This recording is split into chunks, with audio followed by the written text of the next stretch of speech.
नमस्कार. चला, आज एका खूप महत्वाच्या विषयावर बोलूया.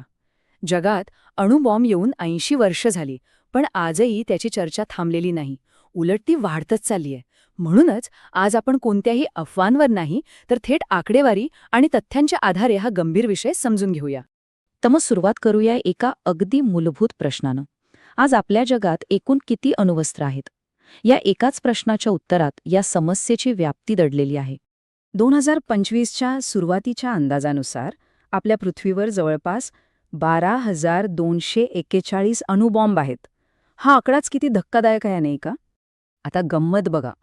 जगात एकूण 9 देशांकडे अणुवस्त्र आहेत, पण यातली जवळजवळ 90% अणुवस्त्र ही फक्त आणि फक्त 2 देशांकडे आहेत, रशिया आणि अमेरिका.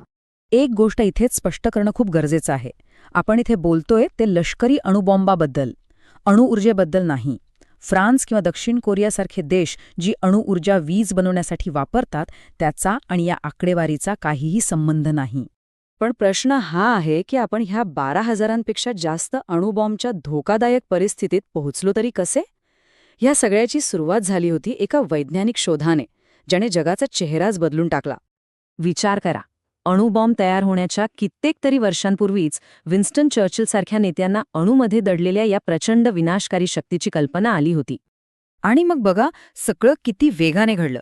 फक्त 25 वर्षांच्या काळात जग अणुविभाजनाच्या शोधापासून थेट अशा टप्प्यावर पोचलं जिथे 5 देशांकडे अख्खी मानवजात संपवण्याची ताकद होती. शीतयुद्धाच्या काळात तर परिस्थिती हाताबाहेर गेली होती. अक्षरशः एक स्पर्धाच लागली होती अणुबॉम्ब बनवण्याची. आणि त्यामुळे त्यांची संख्या एका अविश्वसनीय, खरं तर भयावह पातळीवर पोचली होती. पण इथेच या कथेत एक मोठा ट्विस्ट आहे.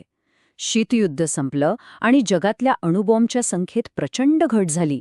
म्हणजे बघा, 70,000वरून थेट 12,000वर. जणू काही जग एका मोठ्या संकटातून वाचलं होतं. पण ही कथा इथेच संपत नाही. किंबहुना खऱ्या चिंतेचा विषय आत्ता सुरू होतोय. कारण अणुबॉम्ब कमी होण्याचा तो ट्रेंड आता थांबलाय आणि परिस्थिती खूपच गुंतागुंतीची झालीय.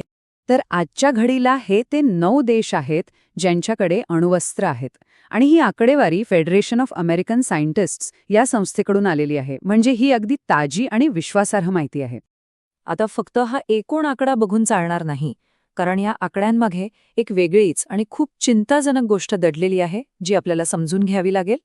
हे समजून घेणं खूप महत्वाचं आहे.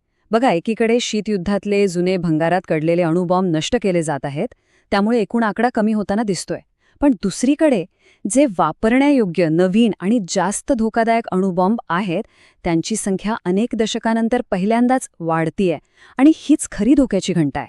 आणि कोण वाढवत आहे हा साठा? तर चीन, भारत, उत्तर कोरिया, पाकिस्तान, युनायटेड किंगडम आणि काही रिपोर्ट्सनुसार रशियासुद्धा. हे सगळे देश आपले आधुनिक अणुबॉम्बचे साठे वाढवत आहेत. म्हणजे इतक्या वर्षांची निशस्त्रीकरणाची प्रक्रिया आता उलट दिशेने फिरतीये. आणि मग प्रश्न उभा राहतो की ह्या सगळ्याचा जागतिक सुरक्षेवर काय परिणाम होणार? आपण नेमके कोणत्या दिशेने चाललो आहोत? म्हणजे सगळ्यात महत्वाचा मुद्दा काय, तर तो सरळसोट निशस्त्रीकरणाचा काळ आता कदाचित संपला आहे. आपण अणुइतिहासाच्या एका नवीन, जास्त गुंतागुंतीचा आणि खरं सांगायचं तर जास्त धोकादायक टप्प्यात प्रवेश केला आहे. आणि हे सगळं आपल्याला एकाच प्रश्नावर आणून सोडतं. 80 वर्षांनंतर काय आपलं जग पुन्हा एकदा एका नव्या अणुशस्त्र स्पर्धेत उतरत आहे, यावर विचार करणं आज खूप गरजेचं आहे.